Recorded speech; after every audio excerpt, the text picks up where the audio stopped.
about the film. He was hesitant about it being made into a narrative, a fiction film. Yes. He thought it should be told as a documentary. And what, you eventually won him over. What do you think that was? Was just continually talking to him about your approach to the material?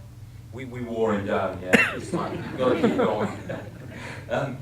No, seriously, we after initially discussing it in 2006, we kind of parted company because he'd just written a book. Then he is a very controlling kind of guy, which you can see. He likes organising things, and I think he thought that was one way that he could keep control of the film, is by appearing in the film and documenting it. Literally interviews like Touching the Void. But I said to him, listen, Touching the Void, you'll never.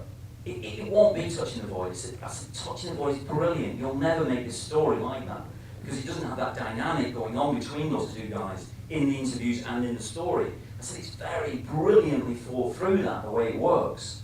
But anyway, he when we came back to it in 2009, he had changed. Because I think they tried to make it as a documentary, and it was very difficult to finance because it's a very difficult story for anybody with money to because the idea of a guy alone and he cuts his arm off at the end is a very difficult prospect for anybody really to sell, I think the key thing was he met his wife, Jessica. And I don't know Jessica very well, but I could see that she changed him. She completed him, I think, in a way that women often do. And he was much more able to trust us, and he did give us the gift of being able to make the film.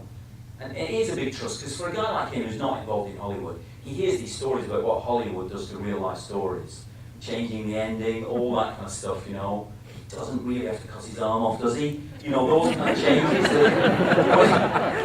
laugh, but it's like, it happens. We know it happens, So he was very trusting in the end.